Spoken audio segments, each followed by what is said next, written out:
there's a redemptive power that making a choice has, you know, rather than feeling like you're at effect to all the things that are happening.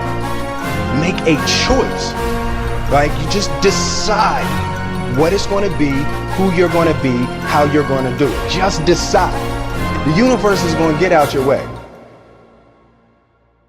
Most of you will succeed in meeting your aspirations, but in determining whether you succeed, there's more to it than intellect and energy, and I'd like to talk for just a second about that. In fact, there was a fellow that Pete Kiewit in Omaha used to say that he looked for three things in hiring people. Looked for integrity, intelligence, and energy, and he said if that person didn't have the first two, that the latter two would kill him.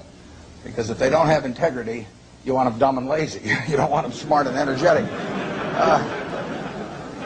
And I really like to talk about that first one, because we know you've got the second two. And play along with me in a little game for just a second in terms of thinking about that question.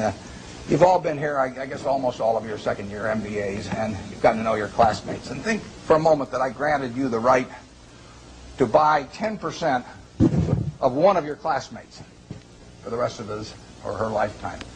Now, you can't pick one with a rich father. That doesn't count. I mean, you've got to pick them